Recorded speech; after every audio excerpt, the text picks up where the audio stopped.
Who would you be without me, Prime? Time to goon.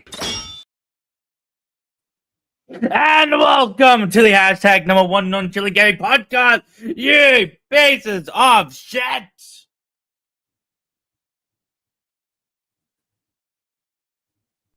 Just sat down in my chair, brushed the dirt on my hair, took my shoes off, turned the TV on and saw the news reporter. She's so sexy. It's time to go. Hope it doesn't end soon. Gotta keep it going, gotta get it flowing, gotta cool. It's time to go. Hope it doesn't end soon. Gotta keep it going, gotta get it flowing, gotta cool. Edging is my passion, it's my dream to last for months. Don't need no compassion, I just need my hand, and I hope you understand. It's time to go. Hope it doesn't end soon. Gotta keep it going, gotta get it flowing, gotta cool. It's time to go. Hope it doesn't end soon. Gotta keep it going, gotta get it flowing, gotta cool. Cooling is my life. It's hard to live without it. If I don't edge, I will die. Did somebody say toothpick sound? And it's time to go. Hope it doesn't end soon. Gotta keep it going, gotta get it flowing, gotta cool. It's time to go. Hope it doesn't end soon. Gotta keep it going, gotta get it flowing, gotta cool. It's hard to think when I masturbate. The only thing in my head is the need to coom.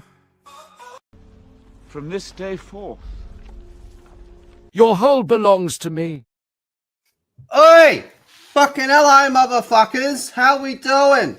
Good to see all you motherfuckers. Motherfucker? I'm just going to start calling everyone a motherfucker going forward. Motherfucker. But on a serious note, hello everybody. Hope you all had a fantastic weekend. You are watching Gronk Gaming, and right now you're watching Gronk and Dogs. This is your greatest game talking podcast the entire fucking internet. Thank you all so very much for being here, you magnificent bastards and beautiful bitches. However, before we go any further, I need all you motherfuckers in the chat to piss on the thumbs up button to get it as blue as these Cortana eyes that I want staring into my soul as I start to pass out from being choked just for a little bit too long.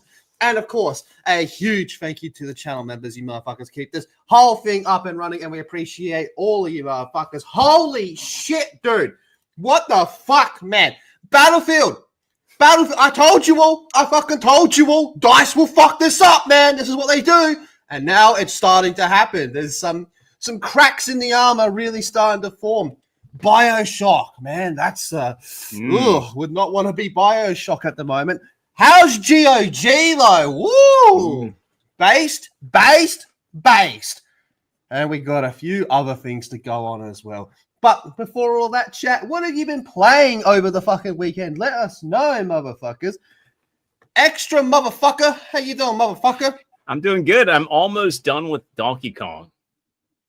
I'm trying to 100%. I'm 30 hours in, and I'm on like I think I have 5 sub-levels left, but I don't know how long they're going to be because some of them are shorter than others. But yeah, I've enjoyed the game quite a bit, and I've been savoring it. So I'm looking forward to beating it, getting back to Death Stranding, and hopping into Ninja Gaiden Ragebound.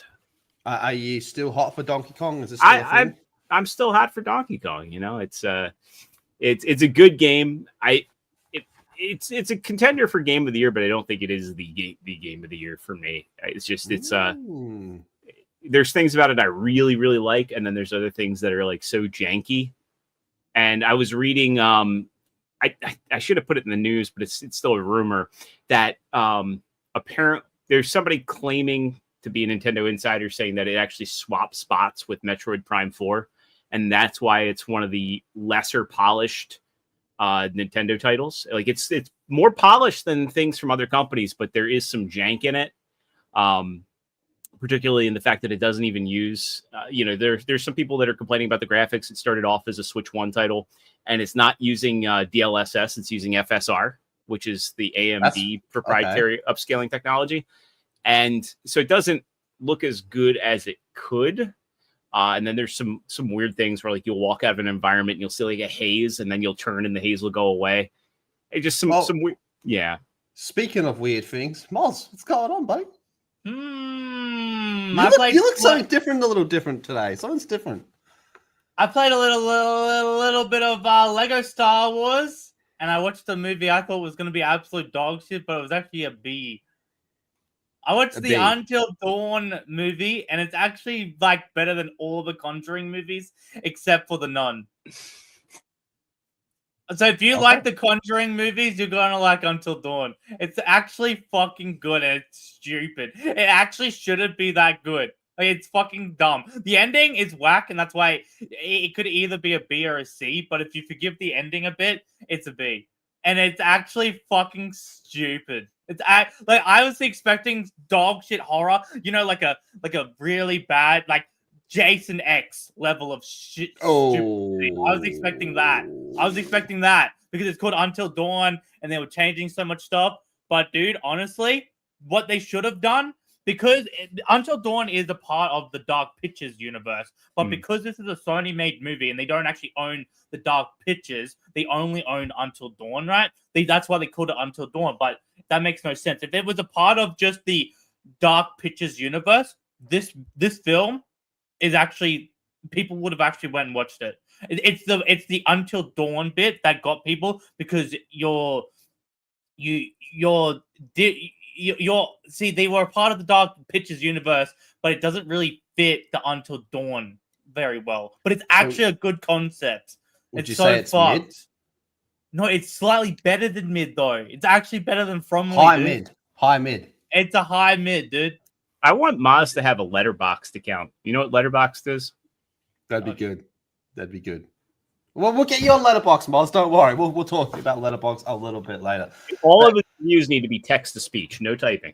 No, that's all right. We can figure that out. That's not much of a problem. But I think we just go ahead and get fucking started, boys. Or speech to text. Make sure you hit that thumbs up button because we're going to get started. So the first thing I want to talk about, I did have something here, but I was saving this for Cream, but I don't think Cream can make it today. So we're just going to jump right into it now. Clair Obscure Expedition 33. The dust has settled on this game, and yeah, I think it's safe to call it a dub in many aspects, both financially and how well it was received. But one thing that keeps coming up is how this game and how the studio Sandfall kind of fucked up the industry in like a Baldur's Gate 3 type of way by just putting a spotlight on so many problems and going, look, it can be done. We can actually get this right. So they recently had an interview, and the CEO had some pretty interesting comments regarding just the state of everything. So I want to go through some of these because there's a fair bit to break down from this one. First of all, he came out and says, I prefer working as a small team. There are no plans to expand. Sandfall Interactive lead programmer says the studio is, quote, just the right size for the game it makes. That's according to the studio's chief tech officer and the game's lead programmer, who told Automaton that they're growing the size of the development team isn't necessarily for the type of games it makes. Take note, Activision. I think that for now, I prefer working as a small team. I'm not sure how big an ideal team would be, but when it comes to making a full-priced, turn-based RPG, I believe that the team we have now is just the right size, and I think they kind of proved that is the case. So the CEO and creative director reiterated that while the game did have the support of external parties for QA, localization, marketing, and other tasks, the core development team was relatively small. We had 5 people working on environments, 2 on the story, and I think around 3 to 6 people worked on cinematics. The music was done by like 4 people that he found on fucking SoundCloud. He also pointed out that the reason such a small team was able to succeed was because every member of the team was highly skilled, noting that the studio conducted over 200 interviews in order to gather the first team members and focus on hungry young talent over experienced veterans. That part is interesting. At the time, our VFX artist and character designer both had just graduated from college, and the game was their first job ever. Since they had very little experience working, they also didn't have many existing notions of what work was supposed to be like, which I think was a good thing because they managed to adapt to our particular work style. Right. So then it just goes on to talk about like the game itself and all that. So there's another part to this, but first, I think everyone's in agreement with pretty much everything that he's saying here, right? Like you don't need to just balloon out your fucking development team and just have it bloated to fuck. So I own the game and it's in my backlog to play, but from what I've read is it's kind of like short but sweet, like coming in like about 30 to 50 hours. Yeah, roughly, yeah. Yeah, and I mean, going into that whole environmental design, like some of the most memorable RPGs of all time, like the early Final Fantasies and all, and Chrono Trigger, they had open areas, but they weren't too big.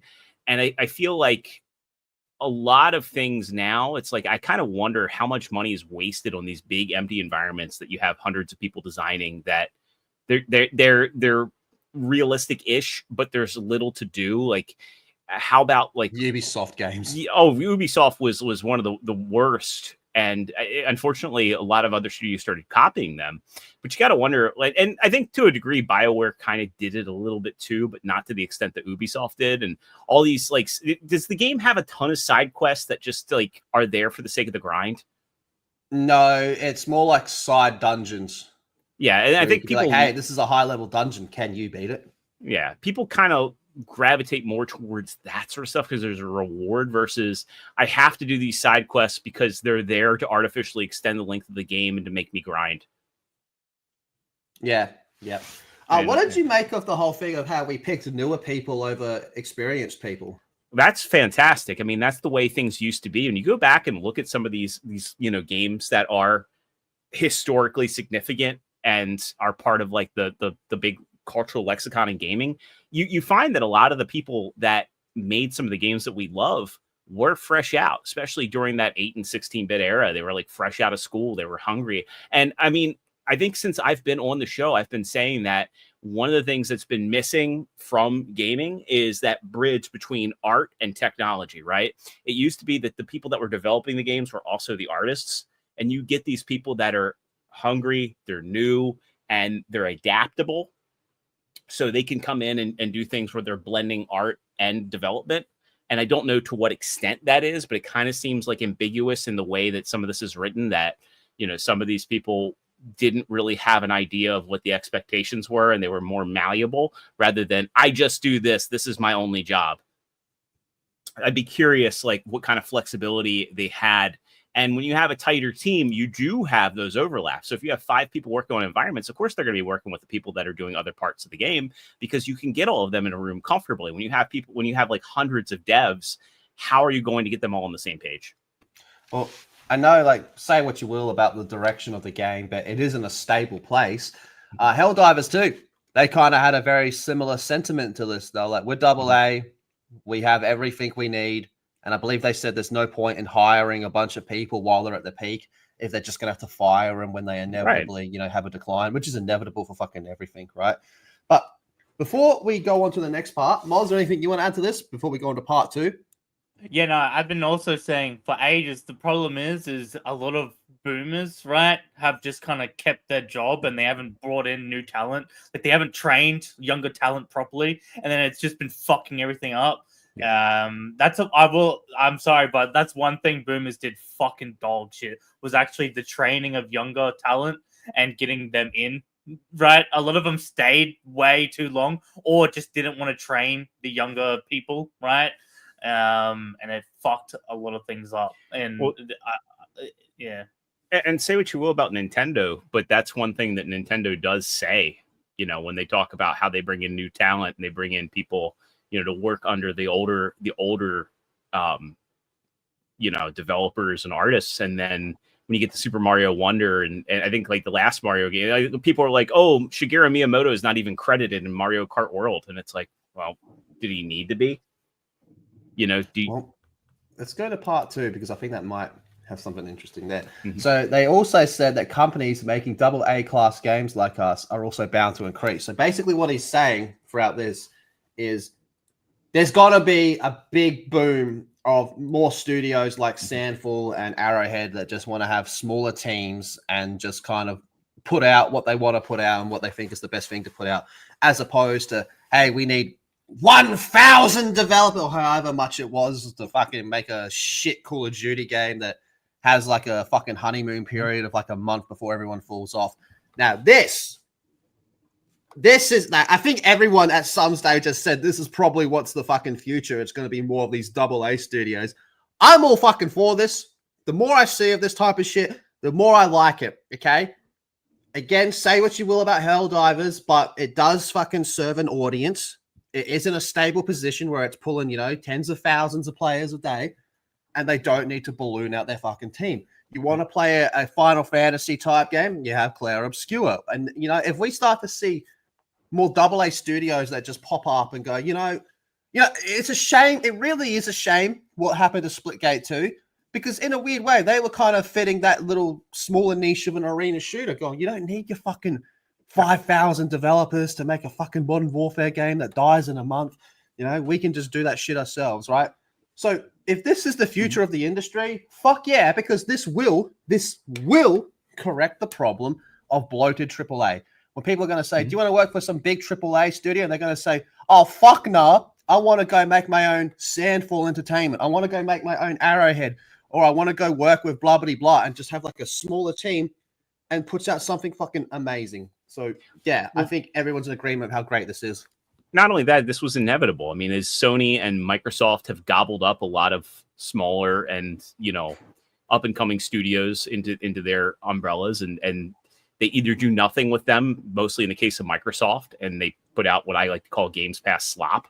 I know people will disagree with me, and I respectfully disagree with them, but I think that, you know, a lot of the stuff that Microsoft's churned out has been absolute dog shit. I mean, where's anything from Rare? Where's anything from a lot of these studios? Sony's the same. I mean, look at Bungie. Look at what they could have done, and they choose to do Marathon. But to stay on track, I mean, it's inevitable when you see a lot of these studios get gobbled up that eventually you're going to start to see stuff rise out and a need for new blood, especially when they're sitting on so many legacy franchises that there's nothing that can be done. People are going to want to make games. This company came out and said, hey, we want to make a game that appeals to the old Final Fantasy fans, and there's a market for that. And you're going to see this. Teon did it with, or Nancon did it with Rogue City, right? And the Terminator game. They made a game two games that were, you know, an appeal to the old Deus Ex fans, that old style of you know, hardcore shooter sections with exploration. You know, you're going to see this happen. I think it's a great thing, especially when we're seeing the normalization of sustainable budgets, which is the way it used to be. I mean, in the 90s and the aughts, and even a bit in the 2010s, you could have a developer come out with a string of games that didn't sell millions and millions of copies and maybe wasn't critically acclaimed, but it didn't put the company out of business. And I think this sustainable model, creating something that's polished and actually is well received, is great. But also too, it gives these devs the ability to experiment and do stuff where they can put out games that aren't going to break the bank, and they don't need millions upon millions of sales to make their money back. And as a result, as gamers, we're going to see them more so willing to take risks and do experimental things that may fall flat on its face, but nobody else is doing, because they don't have to play it safe. They can do things and experiment because they're not going to go out of business if they actually take a risk. Agreed. Before we move on from this, Moz, can you please read? I'm sorry, I was listening to you extra, but this fucking grabbed my attention while you were talking. Can you please read number 2, Moz, what it says at number 2? Nintendo of America really did suggest giving Pikachu large feminine breast at one point, Japanese media confirms. Fucking hell. Let's actually have a quick look at that. Oh, no, never mind. That's going to go bad really fucking quick. All right, before we move on, though, Colonel Mozza Sanders sent the $5 for a super chat. Thank you very much, Colonel Mozza Sanders. It is for you, Moz. You weird bitch. Oi! Looky here! Some bald guy with a bad shirt is back, finally returning after 5 nights at LTM's chamber of gooning. For real. Eat shit, Mozza. That's right. I was pumping your boy with my sperm for 5 minutes. I mean, I was actually pumping my sperm into him for fucking 5 minutes every night. All right, now, I don't think I've ever actually talked to you about this extra. Are you a Bioshock fan? Yes. Okay. All right. Are you pretty fucking disappointed with how things have turned out? No. Why is that? Why did the first Bioshock need to be remade? I mean the whole franchise, not just the first game. Oh, I mean the whole franchise. Yeah, I mean after Infinite, and I thought Infinite was a disappointment, to be honest with you. Go on. Yeah, I didn't like. What do you think of 2 then? I didn't like 2 either. I thought 2 was a cool concept, but they made playing as a Big Daddy feel like nothing. You know, I think that the first game is good. I think the first Bioshock is a lot of ways like the Sixth Sense of gaming, right? That Bruce Willis movie. Remember that one? Yeah, it's only good until you know the twist. Right. And then after the twist with Andrew Ryan, it's like you rewatch it, you're like, nah, it doesn't hold up. Yeah, I mean it holds up, but the impact is lost. It goes from being like, oh my god, to like this is fine. Infinite had a lot of good ideas, and I think from a gameplay perspective, like it played really good, but I think it was a bit pretentious, especially the ending. And again, you want to talk about how like the first game is kind of ruined after you play through it. When you know the twist in Infinite, you're like, oh, what are we really doing here? Mozza, you hard disagree, don't you? I so fucking disagree. It's actually crazy. What a fucking brain dead, must be missing fucking certain brain cells. Holy shit, kind of take. Yeah, no, I'm honestly, it depends. Because if Bioshock has to die, because I think it should just be a trilogy, right?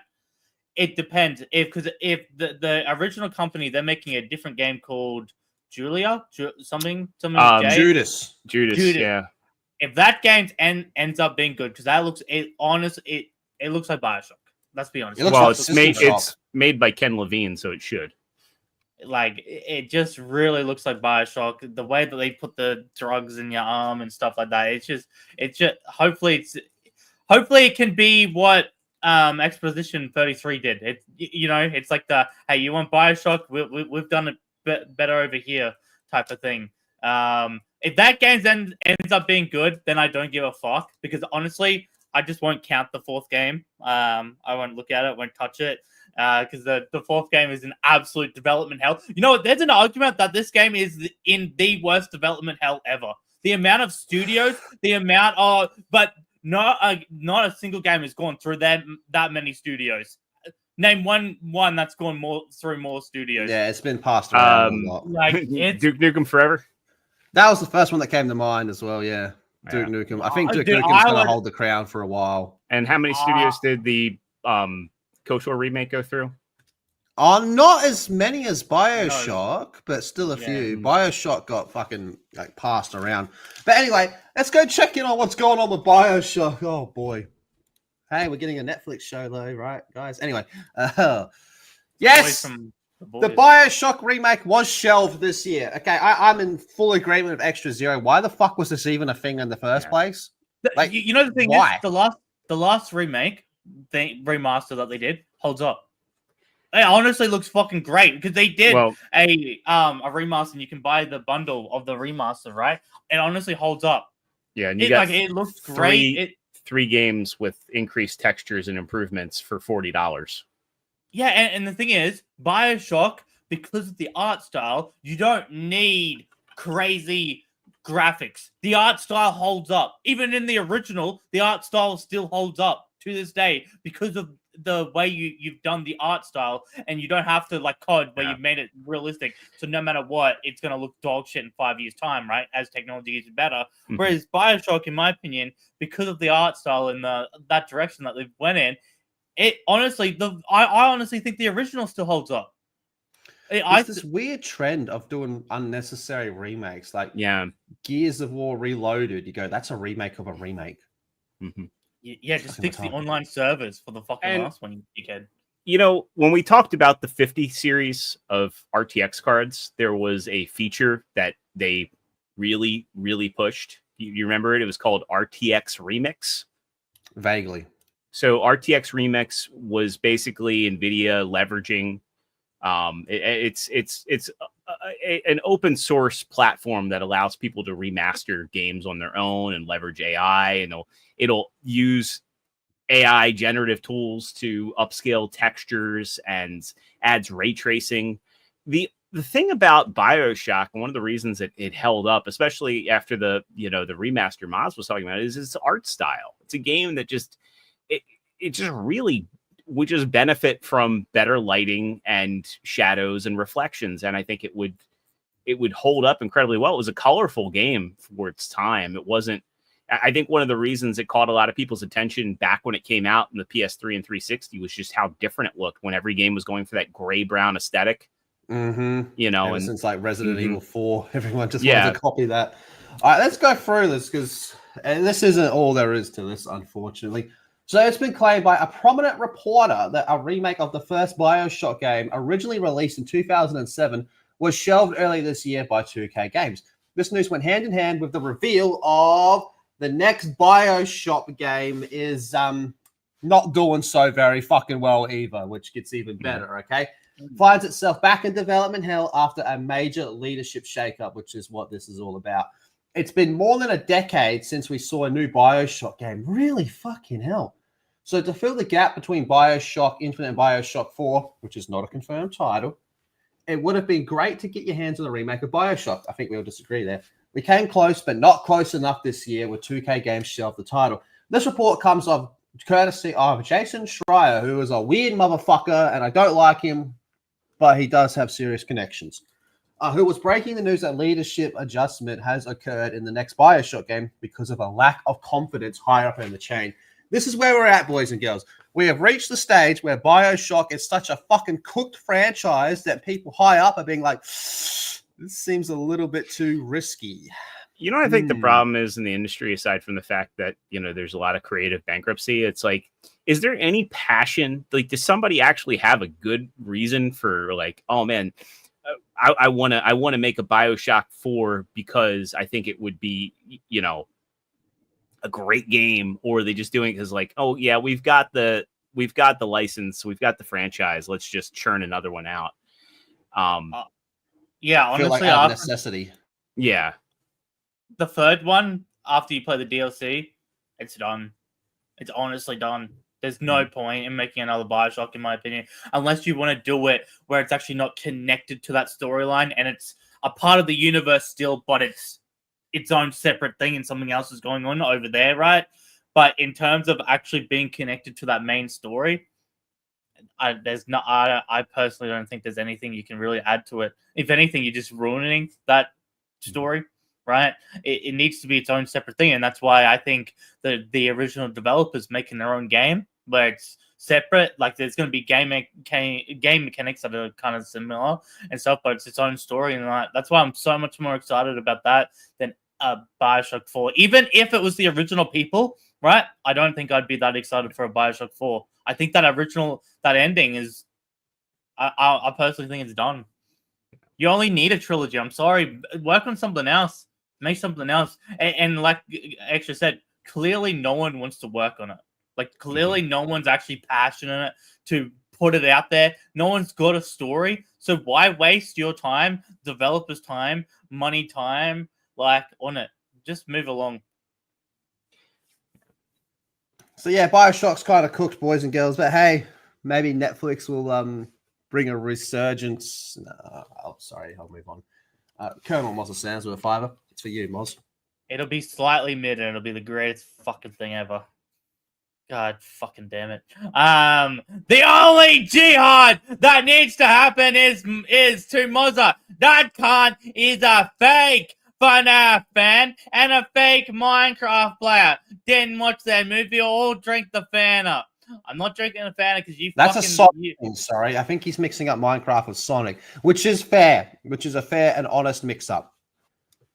All right, the other day, we got a comment from John Graham saying, hey, by the way, I'm a Sonic fan. I'll go turn myself in now.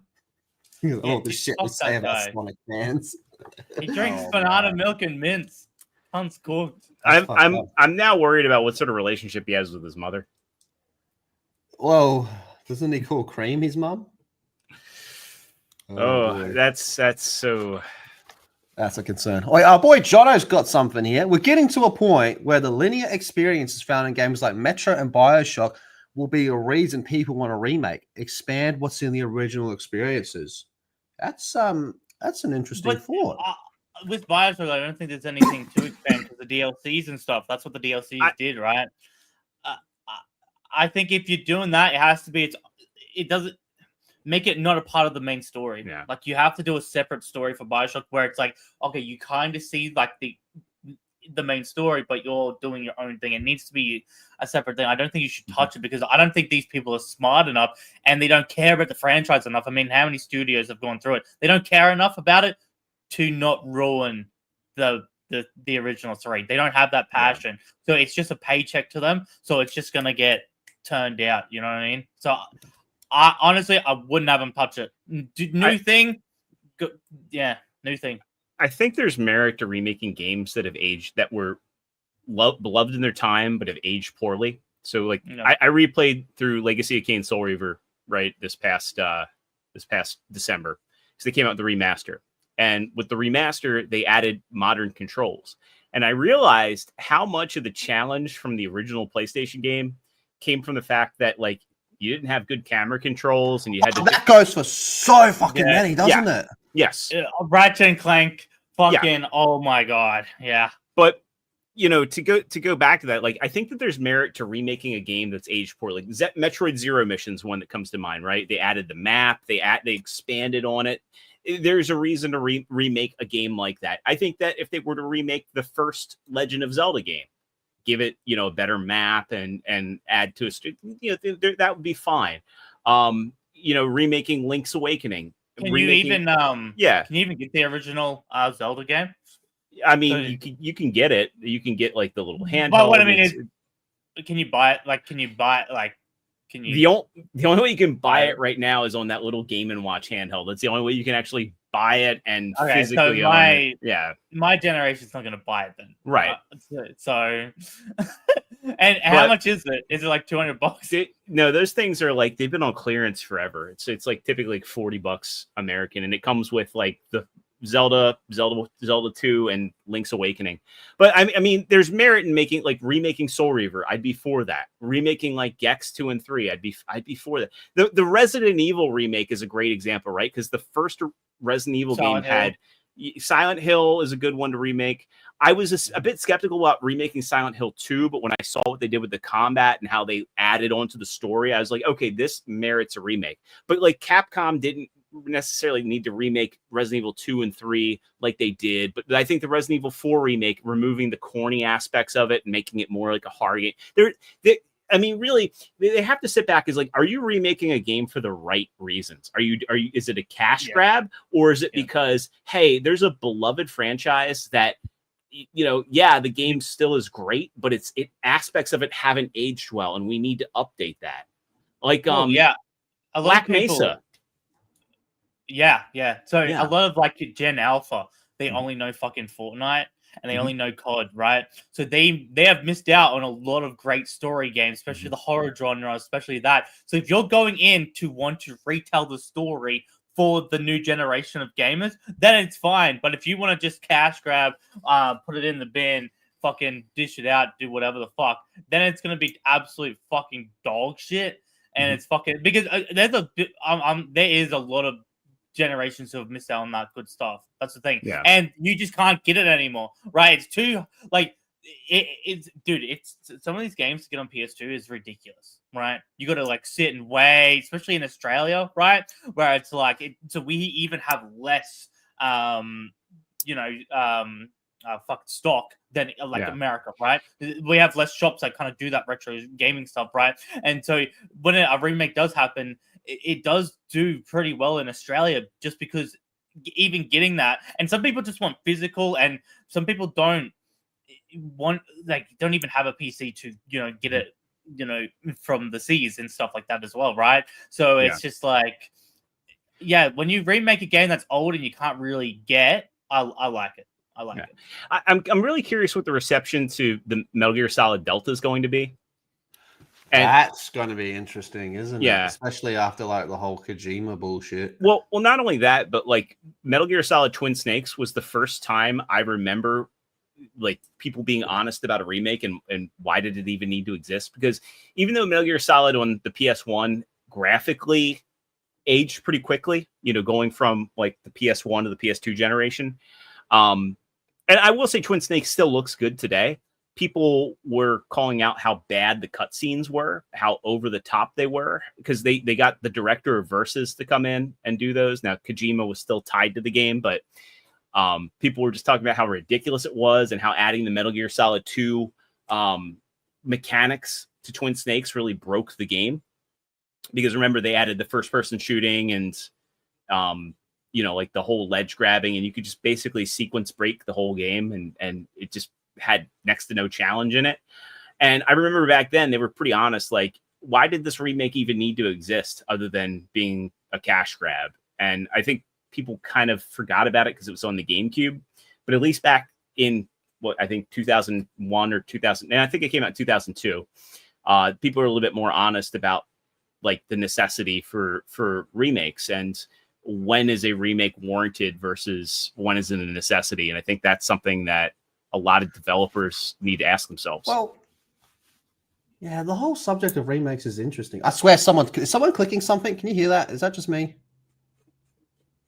Maybe it's just me then. Well, I can't remember what I was going to say. Yeah, the whole thing of remakes. Like, Start clicking. Shut the fuck up, Extra. Don't lie, you piece of shit. you got it too, Moz? Yeah, you fucking lying sack of shit. You're clicking something, you dumb bitch. I'm not clicking anything. You're so I was clicking. bro. It's definitely something. You're tapping or some bullshit. But you know, something sometimes like a remake can like just add like a little something that I think actually makes it better. A good example would be, don't crucify me, chat, but hold on. I think Gears of War Ultimate Edition, there's one part that they changed that I think is actually fucking better than the original. Do you guys remember the part where you first see General Ram and he kills Kim? Yeah.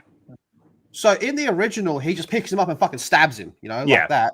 But in Ultimate Edition, Kim tries to chainsaw him and he catches the blade and it just does nothing in his hand. And then he picks him up and stabs him. You go, that's better.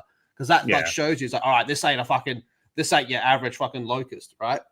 Yeah, yeah. But a question I was going to ask earlier to everyone in the chat as well was, because you were talking about like Bioshock holds up well. What is another game, and don't say Bioshock, that you think an older game that you think holds up well? I'll go first. I think Halo 3 is just aged like fucking fine wine. Like even graphically and shit, you go, this still looks fucking good. Obviously, there's Arkham Knight, which is probably like, I would still argue is one of the best looking games ever fucking made. Yeah. I mean, how old do we want to go here? As long as by now it still holds up. I think Super Metroid is it for me. Like that's a game that tells a story without any dialogue out past the opening cutscene, and you know, I think that game just I replay it every year. Every new year I go through and replay it, and you know, it just it surprised me. It surprised me how well it's aged. I'm glad that Black Mesa exists, but I think Black Mesa was needed. But like Half-Life 2 is another game that, you know, God, it came out in 2003. I mean, that's fucking ancient, and yet it plays, and the dialogue. Like the gunplay, the dialogue, the level design, it's a game that's really held up by its art style. I mean, I'm really waiting on the full ray trace version to drop. But again, that's going to be free. That's going to make the game look modern, and yet it's like you don't need to remake a game when you have tools. And I mean, Valve over the years has done little updates to Source to make the game's lighting look better and texture packs. There's no benefit to remaking a game that doesn't need it if you have the tool set to just make it look better. What about you, Moz? Fuck. Other than Bioshock, fuck, I can't really think right now. But yeah, most of the Lego games do hold up. It's actually crazy. Actually, true. Killzone 2 does hold the fuck up. I'd even say 3, but you know, dumb fucks will be arguing and shit. But yeah, I honestly, yeah, honestly, yeah, I'm just gonna go with the Lego games because, dude, honestly, this one is better than the fucking new one. I know that like the new one has like some cooler lightsaber mechanics and shit, but in terms of story and funny shit, and honestly, like the new one looks really good, but I mean, it doesn't fucking matter. It's still shit compared to this one. Ninja Gaiden 1 and Black, Super Mario World, Ninja Gaiden 2, Deus Ex, yep. Actually, fucking D-Day's got a great point. Ratchet and Clank 1 to 3. So I've been playing Ratchet and Clank 1, and honestly, I don't even think it needed the like it kind of did just because it's a bit harder to get the original on it. But honestly, it still looks fucking good. 3 up your arsenal. I think that's aged very well, very well up your arsenal. First 2 Mass Effects. Mass Effect 2 definitely. 1 maybe. The Mako stuff. Mako can fuck right off, man. Even the Legendary Edition didn't really fucking fix that shit. Fear 1, Dragon Quest. Yeah. The first Fear had some of the best AI for and it's funny because that game too is like pushing like what 22 years old. Because I mean I remember we got like Fear, Doom 3, and Half-Life 2 all like. And I think No One Lives Forever 2 also came out around the same time as well. Dead Space 1. I think it's actually scarier than the remake that they did recently because of those old style graphics. I honestly think it's way more scarier to walk into that room because it's darker, the monsters look creepier, and those old it's like World of War, right? Where the old he do be looking weird, dude. I'm just happy. Do I look like a pumpkin, chat? I'm just happy he doesn't look like a fucking polar bear today. That's why I didn't roast him too hard. Yeah, I think those old graphics, especially from that era, just made horror games look so much more fucking creepy. I think the Dead Space remake, its biggest merit for existing was that they actually made travel in the Ishimura tangible. And also the fact that they gave Isaac a voice, it actually makes the game more cohesive with 2 and 3. Oh my gosh. That's funny you say that. I've been going down a GTA rabbit hole. I've been spending a lot of time with GTA 3, and the fact that you don't talk in that game is just GTA 3 has not. I love GTA 3. It's the most important GTA ever made, but it has not aged well. It has not at all. I've been playing it, and holy dog, doesn't even have a fucking map. Doesn't holy dog shit is. Vice City was that was the big step up. Yeah. And such a short span of time too. Oh, bro, the amount of games that came out during that time, holy dog shit, it's crazy. And it gets better and better and better. I even like fucking Vice City Stories. I thought that was actually a big step up. From what? From the previous one. I actually like that story. Liberty City. If you're talking about like the PSP one, because they came out with like what Tales from Liberty City and then Vice City Stories. Yeah. So it was the Liberty City Stories and then Vice City Stories. Holy fuck! Liberty City Stories. Vice City Stories is so much more funny than I remember. Yeah, dude. I've gone back and watched all the old cutscenes and GTA because you don't talk, man. It's just so fucked. It's just one-sided conversations. But on the flip side, is it makes your character probably come across as even a bigger psycho than Trevor Phillips. He's got like this Michael Myers vibe to him because he just doesn't fucking talk. But anyway, let's catch up on a few of these super chats. Then holy shit, I'm about to take a little bit of a victory lap after we catch up with these. Crimson Law with the $2 super chat. I'll read this one. Beware the Mozza shoot. It makes you a league player. Listen, no, you don't want Mozza hate playing League of Legends. None of us are ready for Mozza to become a League of Legends player. Let's just be happy he's back on Apex and leave it at that. They're not fucking ready. These fucking dog cunts, fucking dipshits trying to come into Apex, trying to make their fucking ranked leaderboard like, there's fuck off, cunt. I'm going to shit in your fucking name, dude. Fuck off. That has absolutely nothing to do with League, but okay. We'll yes, it does. League players are coming to Apex and trying to make it like theirs. Fucking hate them. Okay. Thank you, Crimson. And then last Toxic Mail with the new profile picture. It's for you, Moz. Oh god, E for fucking shut up. Moz, your sheep were shit. Good riddance. For real, my sheep were lit. This shit was dog shit. My sheep were lit and they were keeping us fed and they're giving us wool so we could have carpet. And then this motherfucker just went, oh yeah, I'm just gonna walk a creeper up near it and fucking blow it up. If you don't know what we're yapping about, go watch the first episode, well, not first episode, but season 1, episode 1 of Mozza Craft. Fucking Wouldn't dumb it be shit season happened. 2? I just said season 2, dipshit. No, you did not. Wind it back. Wind it You back. said season 1. No, I said season 2, episode 1. Wind it back. All Wind it back. right. Moz, Hey, what? Mozza Wind has it back. officially called. He has officially called for a rewind. So we're gonna Rewind do that shit. Last We need a Toxic's gonna drunken get you. rewind.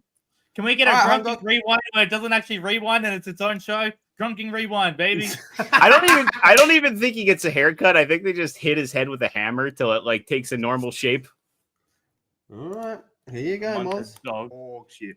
My sheep were lit and they were keeping us fed and they're giving us wool so we could have carpet. And then this motherfucker just went, oh yeah, I'm just gonna walk a creeper up near it and fucking blow it up. If you don't know what we're yapping about, go watch the first episode, well, not first episode, but season 1, episode 1 of Mozza Craft. Fucking Wouldn't dumb it be shit. season? That's a different fucking universe. No, it's not. Well, that was mean, like 4 minutes ago. That's I a think- different fucking universe. I think since Tom Cruise called you out on that interview, you haven't been No, dude, saying. honestly, fuck Tom Cruise. Fuck that interview. He can suck my cock. Dumb bitch. Okay. Last Toxic Mail with the tour. Lethal, you can always come suck on my solid snake. What? I told you, I'm not butt fucking you anymore until you clean your vagina. You're dirty. And then Jade Shadow of Fire, thank you very much. Lethal looks like he's going to start a revolution in Cuba. And I think you look more like a Temu version of Magnum PI about to walk into the rain. I'd have to pop the collar for that one, but yeah. Moz watches Tom Cruise banging Anna. No. Okay, now let's be Tom fucking said honest, it. chat. Let's be That's honest, fucking chat. shit. If a video leaked, if a sex tape leaked of Tom Cruise fucking Anna, I bet fucking 99% of you would click on it just out of curiosity. I bet you'd all fucking do it. I mean, you got that clip in your Discord DMs of him talking about it. I do. It's fucking I was not ready for that when I clicked on it yesterday. I was half asleep. Like, what the? Was this real? I don't know. I couldn't believe it, to be honest. It was shocking. Hey, do you know what else is shocking? I was kind of right about Battlefield. Not fully rationally You comes out. cannot trust DICE. You cannot trust these cocksuckers. They are the fucking worst people. These are the worst people, man. Don't trust these motherfuckers. All right, but let's just rewind a little bit because there's a fucking lot to go over with this. So they had their multiplayer reveal trailer over the weekend, and Moz, you and Cream were pretty positive to it, correct? Yeah, because, well, to be fair though, because of the dumb fucks that they got, the streamers that they were showing didn't actually show too much of the actual mechanics, right? We'll get into that stuff, but yes. Yeah, but overall, it still looks good. Them fucking over Halo with map creation and also fucking over COD, because that's something we've been asking for COD for years. That's still going to be good. That's still going to be great. It's just the crackhead fucking movement that they've now... No, they didn't recently add, but apparently they've added. It's just the streamers that we watched didn't fucking do it because, you know, they don't actually know how to show off games, apparently. Well... Hold Yeah. that thought, because let's go. All right, let's get into it. So, more information has come out since that reveal, as it always does, right? And the first one I think we got to talk about is this: Battlefield 6 will have skill-based matchmaking, Which is very strange because you have browser servers and stuff, right? Oh, And sorry, you can also turn off. Hold on. Sorry, but will be different per game mode. This is worse than fucking CODs. But go on, extra. Well, I was going to say, did you also see where it came out that you can turn off? You can do preferred crossplay as well. Ah, yes, I did see that as well. It just keeps getting fucking better. That's actually a good thing. I'll be honest. I Console agree. players not wanting to play with PC players is a good thing because it's gonna allow console people not to play with as many hackers. I actually think that's a good thing. I disagree. It's splitting player bases. I agree with Moz on it. I think that Wait, hold on. How are they doing it? Are they doing it specifically like you can just go PC to PC and console to console, or is it like the way Gears is doing it, which is fucking awful, where you can have PlayStation to PlayStation and Xbox to Xbox? It's you can turn off. You can turn off crossplay. So okay, but yeah, what is it like? Is it just Xbox and PlayStation going to be able to play together still? It's not clear whether it's just turning off PC and you can play they haven't confirmed that yet. But I mean, it's interesting because on Xbox, in a lot of games, you can just plug in a mouse and keyboard. So, All right. Anyway, so skill-based matchmaking per game mode. Oh my gosh! So it's been announced that Battlefield 6 will have some skill-based matchmaking in the multiplayer side of the game. The news comes directly from EA from the press briefing during Battlefield 6 multiplayer reveal event, where they broke down how skill-based matchmaking will work in Battlefield 6. So ping, it said the skill-based matchmaking in Battlefield 6 will focus on ping, player location, server availability, and some skill factor. All right, now, that's not necessarily a bad thing, okay? But, and Moz knows where I'm going with this. This is what fucking COD said. This is the same shit, man. Like, this is just, this is a problem. It was said that matchmaking factors will vary based on each game mode and player counts. That is not a good thing, okay? Not a fucking good thing. And like Mozza was saying, it was like, well, how does this fucking work when you have server browsers, right? Yeah. Well, you kind of don't, because they're asking you why this is important. Now, on one hand, don't get me wrong, this is fucking stupid. But I do respect them just coming out and saying, well, you tell us. You know, one positive thing about Battlefield 6 is it's been very, very driven by feedback, which is a good thing, okay? So if you can convince us why this is good, or at least tell us why this is good, and then we can raise the argument. Okay, fine.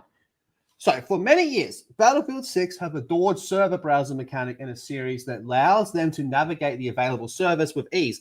It's a feature that improves community management, matchmaking, and allows players to have more control over the types of games and how they play them. On social media, one of the producers working at DICE, working on Battlefield 6, asked, what about the server browser that's so important for fans of the franchise? So she goes on to say, I'm going to talk about our server browser later today, but first, I want to understand everyone's reasons for wanting a server browser so I can make sure I explain what we're doing effectively. And then they go on to just go, hey, so tell us why you think server browsers are important. So, Moz, if we take this and put this together, would you be in agreement that this is not a fucking good sign, just these two together? This is a bad sign, yes. But, I mean, if they're willing to actually listen to non-streamers and actual gamers, and they put it in, then that problem's fixed, right? The skill matchmaking is fixed because instead of playing their thing, you just go play the browser version of it, right? Which that is the superior way to playing Battlefield anyway, right? So it's not a good look if they don't add it in. But if they add it in, they've still got some time to think. They need to add it in. If you do not add it in, your game will die because your Battlefield 6 is getting praised because it looks like Battlefield 4 and 1 and even 3. People are saying like 3, right? So that means you're like going back to old. If you do not add in the main thing that makes a Battlefield, you're just a dog shit COD. Do not listen to the streamers who are saying you don't need it. They want fast movement and all that shit. Please. EA, you know where this leads. Hold that thought on the streamer shit because we got some more stuff about them. But hold that thought, Moz. I can see the fire burning in you. Extra motherfucker, were you about to say something? Sorry, I was gonna say it's just like all they need to do is go back to the past and look at people that have been like the old heads on platforms, right? And when you go back, like to some of the people that you go on like your console and you look at your old friends list and how you became friends with them and how you would buy games based off of what those people were playing because there was a whole community element. Like that's why server browsers are important. Like people, when I say people, these companies have seemingly forgotten how finding a server, staying in that server, and playing with a group of people can not only influence your engagement with their game, but also, making those connections, making those friendships also helps you stay engaged with the content, buying content. Oh, I'm friends with this guy and he bought the DLC. I'm going to buy the DLC because I want to keep playing on the server with them. Or, oh, they're buying the next, I bought Bad Company too because people that I was friends with were playing it, it just, they're wanting to ask if they have to ask the question why it's important, really, they should ask themselves why it isn't. Why does that question even need to be asked? And what's the importance of not having it? That's a good point. Because they're dumb fucks and they're looking at Fortnite. Ever since Fortnite came out, people want skilled matchmaking because what it does is it makes the game easier for dumb fucks, right? And so then they feel good when they win, and then they go buy skins. So they buy skins, and ever since Fortnite, multiplayer games have been becoming easier and easier. Yeah. And then it got to like Modern Warfare 2, where there was those people that cracked the code, and they could pretty accurately predict what games they would win before the game even fucking started. The whole thing is centered around keeping everybody roughly to a 1.0 KD. So that way your scumps don't just go fucking ape shit and just destroy a whole lobby. Right. And then that apparently makes you want to turn off the game. You go, look at my fucking shit wrecked.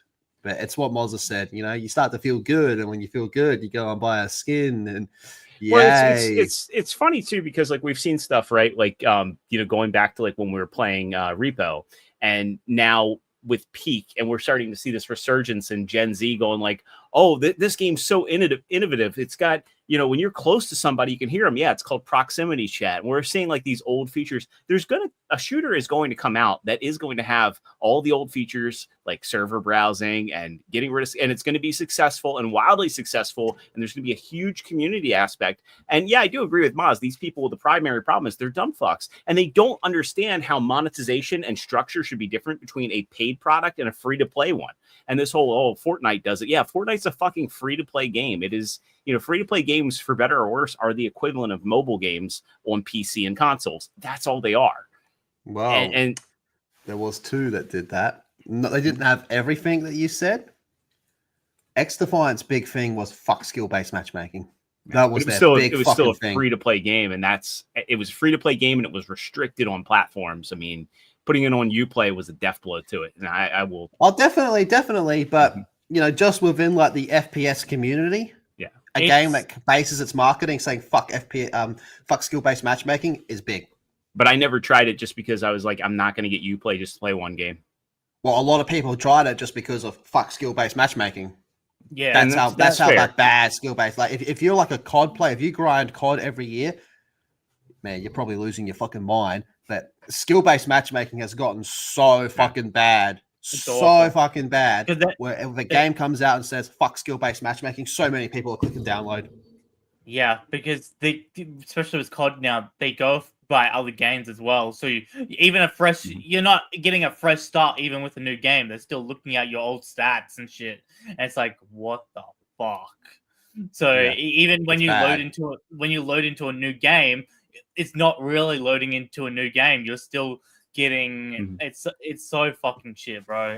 Like, skill-based matchmaking is big can of worms, man. It completely ruined fucking casual gaming, like ranked. Yes. People like ranked. Even it kind of ruins ranked in a way, because people don't want to play ranked because playing casual is playing fucking ranked now. You know what I mean? It's sweaty on both sides. Whereas people, they would practice in casual and go, oh, you know what?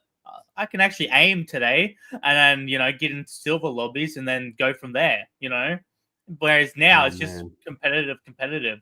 And I honestly believe it's ruining competitive gaming because it's sweaty on both sides. So you don't want that. Like ranked players, like you'd have a bad ranked day or even a good ranked day, and you'd have a break by playing casual. You can't do that now. You're gonna have to fucking load up Minecraft to fucking play something, less fucking skill-based matchmaking is, at least for me, the biggest reason why I don't like grinding these types of games anymore. It just drives me fucking nuts, man.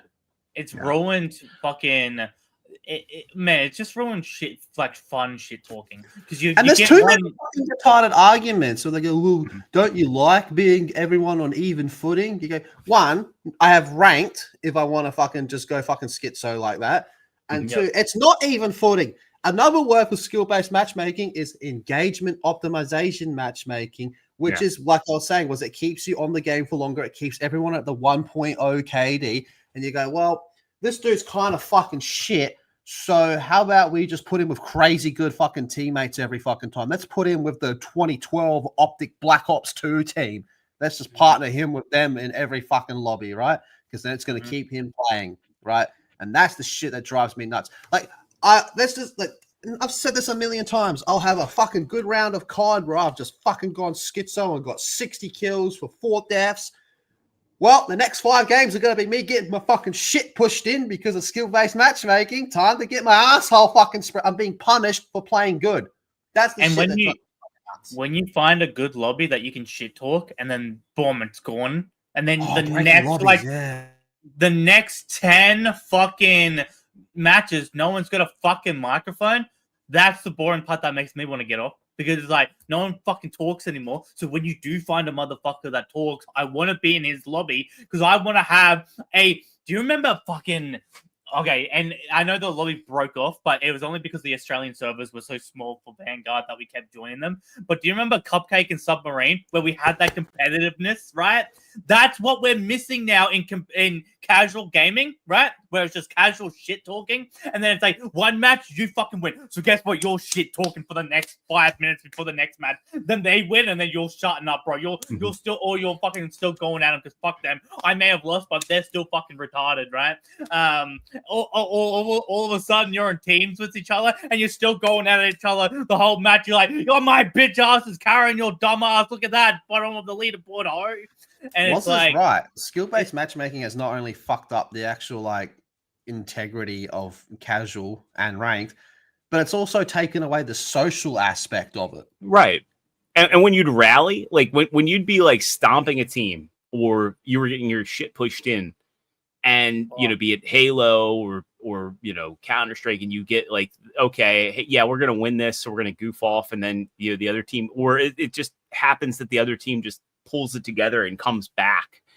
I remember so many Halo matches where Halo 3, right? We'd be like playing big team battle, and it would be like, oh fuck, we got the other team's got like 45 points, and we're down to like 28, and we would just be like, okay, we're gonna stay here, we're gonna make them come to us, and we'd pick them off, and it became a game of attrition, and we'd like get it to like a dead heat. And when you're getting like drops and shit from kill streaks, and it's just it really kills the integrity of the game and the whole thing. Like, oh yeah, you don't want a team to get stomped, yeah, but you reward people for streaks and all. I never really got that. What do you mean by like streaks and shit? Well, like in like Halo 4, when they introduced like the drops and all, like if you were to get like a kill streak, you'd start getting better weapons that weren't on the map. And Halo 4 was dog shit. I mean, Halo 4 that multiplayer was just fucking COD. Yeah. But anyway, keeping with this though, one dub they do have is they came out and said, I don't think we need Nicki Minaj. Battlefield 6 designer says its skins will be grounded. We have gotten to a stage where all these fucking collaborations and just spastic ass skins of whatever the fuck it is now actually become a selling point to say, nah, Kakarot, we're not doing that. In the same way of saying, fuck, skill-based matchmaking is a selling point. Now saying we're not doing wacky fucking collabs is a selling point. Isn't that a sad state of affairs, man? So that is a dice dub. That is a dub. But the thing is, can they keep it like that though? Or that's a good point. They say that now. If a motherfucker comes with them with a bag, right? Will they just go, oh fuck it? Remember they put Isaac Clarke in 2040, or what was it? Whatever the last one was. The Dead Space thing. Yeah. Battlefield 2042. Yeah. Now let's go check out some of this stuff. Chat, let me know if there's volume. You guys can. You can hear that? I can hear it. Yeah. Yeah, this looks like Modern Warfare right now. What the fuck was that? Yeah, that's fucking bad, dude. I thought that movement wasn't in it. From what we seen, the original thing, right? But like the original date, we did not really see that. But dude, that's just literally Modern Warfare. It even does this tactical slide fucking bullshit. That looks like COD to me, man. Yeah. One more time. Oh, that looked like COD. We're gonna have our own hands on. Soon. So unless it was like faked where they did crouch and lean left. But I agree. It looked like COD. It looked like COD. Did his bunny hop COD style? Now the thing about that is, why is there no aim penalty for bunny hopping? Once again, X Defiant had fucking good penalties for bunny hopping, right?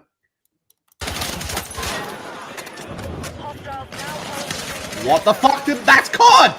Yeah, that sliding, that's fucking got me worried. That bunny hop, man, the whole thing. Yeah. Bunny hop. And then fucking one more time. Look, I know I'm like the registered proud DICE hater, you know, and I fucking don't like DICE. I will admit I lean into it a little bit for the sake of memes, even though I'm not a fan. But putting all that aside, what I just saw there, that's fucking COD. Now, this is where it gets confusing to me, right? It's because all this type of shit is a fuck you to COD, right? We're not doing these fucking wacky Beavis and Butthead skins. We're not fucking doing that, right? Suck my asshole. And then at the same time, I've got, skill-based matchmaking, fucking diving, bunny hopping, sliding. Wait a minute. Oh, like wait Mozza said, well, we have the beta. Was it this weekend or next weekend? Sorry.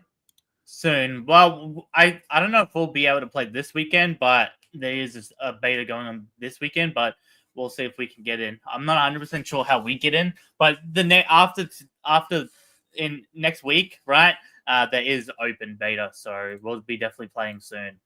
So yeah, and we'll be definitely doing that on Gronks Squad and actually showing you the mechanics, because none of the fucking streamers, bro, they're so dumb. But we were watching, and dude, they were playing it like COD. They were actually playing it like COD. So you know when you die and you wait a little bit, with Battlefield you wait a little bit so your medic can get you. They were just skipping it. So medics were like running. Yeah, medics were like running up to them, about to get them, and they would just fucking leave. And it's like, dude, are you retarded? You could have been there helping the team take the point if you weren't such a dumb fuck and let your fucking Battlefield is more objective based, not kill based. And people were trying to do the whole, oh, look at my KD in Battlefield. Battlefield doesn't really do that. It's about objectives. So what EA did wrong was getting a bunch of dumb fuck COD people going to their event. Honestly, you should have stuck to the fucking Battlefield people. There isn't many Battlefield people, but dude, Neebs Gaming not getting a fucking invite like that crew, Battlefield friends. Are you fucking kidding me? Like it was, I don't know, bro. I just think the people they invited. Us Splitgate how it went for them when they invited all these people. Fucking scum. It doesn't make a difference, does it? You listen to these people and you make it more competitive, and you listen to these streamers, usually kills your fucking game. Ask Apex what happened when they listened to their people. They made it more like ALG, because that's what all the big pro streamers were saying. Oh, that's right. It went fucking down and almost died. And then they changed it back to normal and made it less dumb fuck. And now it's almost at 200,000 players. Oh, it's like, listen, just because it's Timmy is mad at our game doesn't actually mean it's bad. Just because a big stream is mad doesn't mean your game's shit. I got something I want to show you here, because there actually seems to be a really interesting divide that's going on. Because on one hand, you know, you're saying, hey, it seems like they're just trying to cater to like fucking streamers and all that type of shit. And like, as Nazma puts it, they have to have fucking full like spastic hands to keep their retarded chat entertained. Hi, chat. But But there's something interesting going on here. So this was that clip I just showed, right, of the sliding and the bunny hopping with no aim penalty, by the way. People saying this looks like COD. Haven't played a Battlefield in at least 12 years. Laugh my ass off. That was the last really good one. You know, fucking Battlefield 1 came out almost 9 years ago, and that didn't have this. So this is a straight up fucking lie. The last really good one that people really liked was Battlefield 1, and it had nothing like this. So this guy is just a fucking dumb fuck. It's actually not 12 years, it's 9 years. You're seriously trying to tell me this looks like movement in Battlefield 4? Exactly. Shut up, bro. But there is a bit of a divide because there's a lot of people like us that say, dude, this just looks like COD. But then there's other people going, oh, fuck yeah, this looks great. What kind of movement did 2142 have, though? I don't think it had... It didn't have sliding. Yeah. Fuck, man, it's been a while. Fuck, I never played it. I have it in my Steam library because it was cheap, but I never played it. Same. I bought it for it was like $2 or some shit. Dude, if you like it, don't lie though. Don't say, oh, you haven't played a fucking Battlefield in so long. You don't have to lie. Just say you like it. Are they like mixing up Titanfall with Battlefield? Yeah, maybe. Maybe they are. All right. Yeah, so Battlefield's kind of fucking in a bad. As far as Moz, how are you feeling? Because you've gone from I went from completely like excited to okay, let's see how the launch is. Like it's still I'm gonna get and I'm still gonna play it. I'm gonna play both betas, right? To oh yeah, it's EA. Like it's very much it could still be good, right? I'm not saying it's completely like I'm more excited for this still than Black Ops 7. You know what I mean? Like, there's still more hope for this game than Black Ops 7 or a lot of other first-person shooter games, right? Okay, I do agree with you on that one. It's still... Now it's a bit worrying because I'm seeing the same patterns that happened to Apex that kind of... It didn't kill Apex, but it fucked Apex up for a while until they switched it back, right? I'm seeing a lot of mistakes with that happening already. And now I'm getting a bit worried, but I still think it's going to be a good game, but I'm just like, guys, come on, please don't make it like fucking COD. Come on, lads. I'll play the beta. Why not? It's a fucking free beta, right? Yeah. So we're going to catch up on these super chats, boys and girls, and then we're going to talk about G to the O to the G. Jade Shadow with a $5 super chat. It's for you, Mr. Midget 115. Mozza has a booster seat on his click chair so he can see over the bed while Tom bangs Anna. No, that is not true. That is not true. That was actually a good one. Thank you. Then we have Colonel Mozza Sanders. Breaking news. Mozza is a fake mecha fan. Bruh, he didn't play Steel Hunters, a better mech game than Mecha Breakers. First of all, Steel Hunters, isn't that already been discontinued or they're shutting it down already because it just couldn't get a fucking player base? Yeah, because Jono didn't fucking play it. Because Jono didn't play it. Yeah, Jono's for sure. Oh, man. If Jono fucking played better mech games, we'd have better mech games. But now we got dog shit fucking Overwatch mecha. But if you guys supported the real ones, we would have real. You guys are the COD people that didn't support X Defiant. No, you people are the Overwatch people that didn't support Battleborn. Mecha Break, I played a bit more. I actually don't. It is Overwatch, right? It's a hero shooter Overwatch. I don't mind it, but I think we all just wanted a new Armored Core or Armored Core DLC. Well, I think what we really wanted was something that was like the War and Fall Cybertron multiplayer.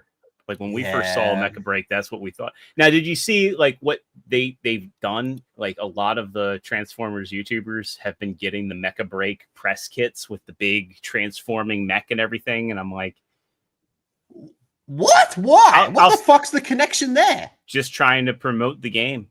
And it's kind of funny because they're targeting people that, you know, like they gave one to that toy guy, Mecha Z reviews. Transformers are just mechs. Jobby the Honk. They're not mechs. So basically, all that shit Blabs said was being proven true. Transformers is just AI mechs. You don't need someone in them. I want to send me some shit on that extra. I want to look at that. Yeah, just extra. Yes. Please, just stop fucking talking to him. Why would he send it? Why would they send it? It's in a book. It's in a book, dude. It's in a book. Why would they send? You know, I was going to say, why would they send cold people to Battlefield? But I don't want to argue with you about fucking Optimus Prime versus Gundam. It's an AI Gundam because you don't need the people in them. I was excited for this game. Why? Why do we have to do skill-based matchmaking? To cater to fucking retards, so that way everybody can get together and have fun. Because yay. It's a battle pass, baby. There's battle passes, baby. And that's another reason as well. If you keep getting your shit wrecked, you're not going to grind out the battle pass, are you? So that's why, Crimson. Man. But the thing is, without skilled matchmaking, I can find a good server and then I'm kicking ass in that server because I can just leave and join a different match, right? And then I find a server where I can kind of kick ass for the night, and then I grind all night. So even that argument is kind of shit, in my opinion, because it's like, man, I don't know. I honestly do not understand. You know, when Sledgehammer did that thing where they talked about it, it made absolute no fucking sense. Skilled matchmaking has never made sense. Never. There is ways where it has, like, I think a lot of the conversation gets fucking muddled because technically it has always been a thing, but it's never been dialed up this fucking strict before. But honestly, I think it's one of the most interesting rabbit holes in gaming is skill-based matchmaking. There's so many fucking layers to it. It's fucking cooked. Yeah. Colonel Mozza Sanders with the tour. It's for you, Moz. Moz, follow the stars and you'll find Anna in your arms. Nah, hear me out, chat. I want Abigail Shapiro's big old Jew titties. I want to have a look at them. Apparently, I gotta fucking hit up young Sheldon because that bitch in the science, dude. Oh. Last talks him out with the fiver. If all the women in the world could bunny hop on a dick like your mum and most COD players, the world would be a better place, Moz. Am I right? I think you actually are right. Dude, fuck that. What the fuck? I mean, he's not wrong. He's got a kind of point. What the fuck, dude? Listen, don't bunny hop in fucking FPS games. Bunny hop on my dong. Oi, Moz, Amanda Adams is bunny hopping on Tom Cruise. Yeah, she is. She is. That's messed up, dude. That's messed up. It is what it is. And then we have extra wonky's tattoo. So who's more wonky, me or the Michael Bay films? Oh my god, that tattoo, dude. No, that tattoo is wonky as fucking dog shit. At least we got one good movie, whereas you've got 0 good tattoos, bitch. I think this might ever be the first gronking cheer we've ever had on Twitch. No, we got one. We got one while you were gone. We got one. Yeah. Our boy 7, but yeah, thank you 7. That will go a long way. You mad cunt. Mad hookers. Mad hookers. All right, now let's go talk about GOG. So GOG is pretty fucking based. Well, we already knew that, but goddamn. Let me just go ahead and put everything over here into one fucking thing. Right. So well, at least my weekend, GOG decided to clap back on fucking a lot of the bullshit that's currently going on. So let's just go through this, then we can start breaking it down. So first, GOG offered 13 not safe for work games as it launches its anti-censorship campaign called FreedomToBuy.games.com, which is, over here, which is this one. In 24 hours, wait, no, it's this one, sorry. Thanks to dedication and developers and publishers, we're launching Freedom to Buy Games. To raise awareness on the censorship in gaming, 13 games are now available for free for 14 hours. And yes, as of this moment, right now, they're still available. As part of the creative freedom and preservation. We believe that a game is legal and responsibly made. Players should be able to enjoy it today and for decades to come. In our statement, when games are delisted today because of discomfort, review them tomorrow becomes exponentially harder. Yes, reviving them, becomes exponentially harder. Visit Freedom to Buy Games to learn more. So here it is here. Censorship is quietly, I wouldn't say quietly anymore, but is deciding which games you can buy. We are fighting back. Some games vanish, not because they broke the law, but because someone decided they shouldn't exist. For 48 hours, these games are free because if a game is legal, you should be free to buy it. I don't think anyone fucking logically disagrees with this one. Well, no, the Cream NATO did. I'm going to call him out for that bullshit. No, Cream didn't understand what was actually going on. Cream... Well, no. He did say that he thought that games with certain content shouldn't exist. No, I talked to him. He didn't understand what this actually was. He was mixing up like three different things. Wait till he's here so we can actually argue. Yeah, let's argue with his bitch ass. I do want to have that debate because I recall him saying that games with certain content shouldn't exist. Can't really debate when he's not here, right? I'm like 99 because after speaking with him, that would make sense. We'll just say games with Targaryen content, he said shouldn't exist, and yeah, but he didn't understand. Like I said, he didn't understand. Okay, he mixed up shouldn't exist with not him wanting. Okay, that seems like a... Like I said, it's hard to argue with him because, you know, the man's not here. So that's not put words in his mouth. I'm not putting words in his mouth. I'm just saying what I took away from it. Well, he's not here to yap for himself, so I don't know. It's kind of weird. Okay. Yeah. But anyway, these are them here. So it's like Postal and fucking Honey Pop and shit. So you can just go through and just click on them and they're all fucking there, right? I'm getting every single one. I'm never going to play any of them. Yeah, but still, you can just go claim now and get it for free. It's like when the game pops up on Steam for free. You're like, click. Click. Yes. But then this was, when was this? This was like my fucking last night. In 24 hours, 1 million people have claimed the freedom to buy games and shown their support. The response is so much more beyond our expectations that our team needs to work around the clock to maintain the stability of the platform. So basically, it's crashing GOG. For people who have difficulties claiming these games, we're expanding the action by a few hours to take action quickly. And remember, any DR-free game you get and download GOG can never be taken away from you. Any game that disappears today, you know, same fucking bullshit, becomes a lot harder to fucking get, right? So it's really cool to see GOG actually doing something about this, but it does make sense because this does kind of tie in with their whole preservation program that they're doing. It's in the same vein for sure, right? Yeah. But it is interesting to see GOG of all places, you know, decide to be so front-coming about all this shit. And before we started the stream, you were talking a little bit about it, extra motherfucker. Yeah, so, you know, I'm glad to see the likes of Asmongold bringing this up. And you know, I know there are some people that are kind of, you know, mixed on Asmund, but I will say I think he did a good job covering this and talking about the slippery slope behind it all. And the fact that, one, it's not just Visa and MasterCard. PayPal has also been complicit with this. But MasterCard also, they put out an official statement, and I'm not sure if that's what you wanted to hop to immediately. I'll get the link. Yeah, but you know, MasterCard put out a really non-response to this, trying to wash their hands clean of it. I mean, ultimately, you can disagree with the content of a game. Like the game can have, you know, grape or incest in it, or you know, I actually got into a Twitter argument with a guy, and yeah, again, we're cool. It was a civil argument, but you know, they're kind of pulling a digital Patriot Act on people. They're getting people in the right to buy into this. Like the Patriot Act was the thing that fucked over all Americans, and a lot of what came out of the Patriot Act fucked people over globally because it extended to them and their governments in the West. But they're getting people on the right riled up because they're like, oh, you know, these are games that have, you know, questionable content in it. And I've had people go, oh yeah, I don't want to see that sort of stuff. I don't want to see rape or incest in my games. Yeah, you don't have to purchase those games. I mean, like, I think that there was like Mouthwashing was one of the games that got accidentally removed from itch.io.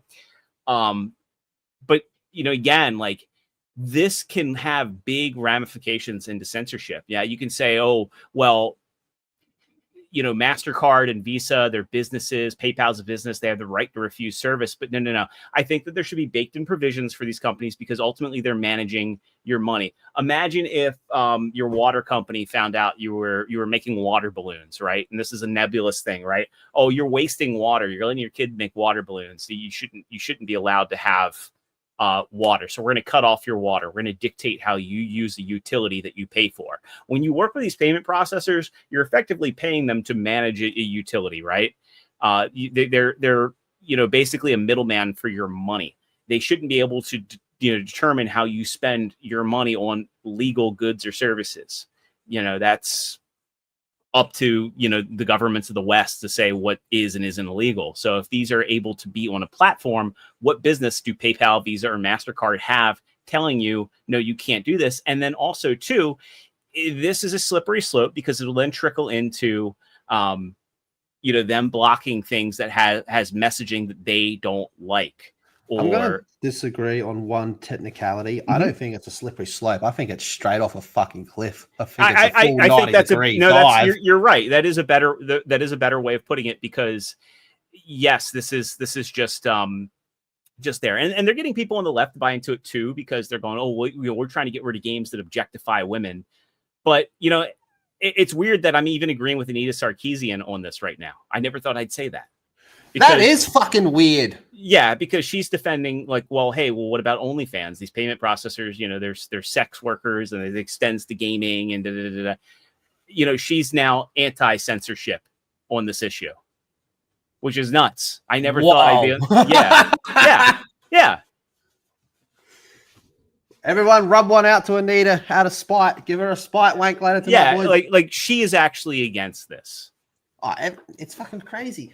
Yeah. If you sit down and just start really thinking about what technically falls under all this bullshit, you'd be like, well, that's fucking 90% of the shit I own. I have a fucking big ass, Mozza, you've seen it. I have a get fucked huge original Modern Warfare 3 banner on my fucking entrance to my door. That game doesn't fucking fit with their bullshit. That's out the fucking window. And I mean, Australia is pretty notorious, right, for censoring games. You guys have had it rough with your government. So if the government's until I remember Mortal Kombat 9. Yeah. Seeing that and I don't think we got it until collector's edition. And I think it was actually one of the first games to come out with an R rating. And that's kind of where it got better. Yeah. I wouldn't say it's great, but it got better. I think after the backlash from South Park as well is when they went, oh, fuck, I don't know if we want to mess with these fucking retards in the video games. It's crazy now. South Park's something that you can see during daytime TV now. They put it on at all hours. I mean, because network television's dying and Comedy Central doesn't have much. But it's funny how it went from being something that was taboo and on at late night to now it's kind of tame by modern standards. Oh, man, Australia's fucking rules are weird. I think I've told you this before. Is so when it comes to violence, we don't give a fuck. Dude, we used to play South Park 4 p.m. New episodes of South Park 4 p.m. America, the Joker movie was rated R. For here, it was MA, and just purely on violence. I've seen different DVDs of the same fucking movie, Terminator, the first one. Some have called it M. One called it MA because you see Sarah Connor's titty. It's remember that part where Arnold Schwarzenegger drives a fucking car into the police station and kills every fucking cop in there? We'll call that M. You see fucking Sarah Connor's nipple? MA. Dude, Wolf Creek, right? And it's straight up torture, right? He just tortures people. And it's MA. I'm pretty sure Hostel was MA here.